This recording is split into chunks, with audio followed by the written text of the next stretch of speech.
সোহাগী, ও সোহাগী, দরজা খোলো।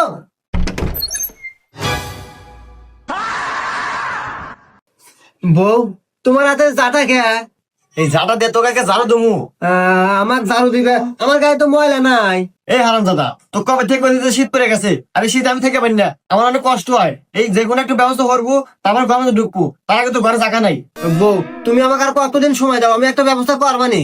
তোর আর একদিনের সময় নাই, ব্যবস্থা করবো তারপর বাড়িতে আসবো, তার আগে তো বাড়ি জায়গা নেই, যা বাড়াই না।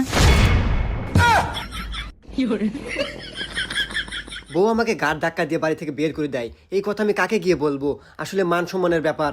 আমি মন খারাপ করে বসেছিলাম একটা মাসের ব্যাপার, হঠাৎ করে আমি মোবাইলটা হাতে নিলাম, নিয়ে যখন আমি ফেসবুক চালাইলাম, হঠাৎ করে আমার সামনে একটা ফেসবুক পেজ চলে আসলো, শিয়া ফেব্রিকন। সেখানে নাকি কমফোর্টার পাওয়া যায়। এই কমফোর্টার দেখে আমার একটা কথাই মনে পড়লো, আমার বউ তো শীত সহ্য করতে পারে না, এই জন্যই হয়তো আমাকে বাড়ি থেকে গাড় ধাক্কা দিয়ে বের করে দিছে। তখন ভাবলাম এই কমফোর্টার নিয়ে যদি আমি বাসায় যাই, তাহলে বউ আমার খুশি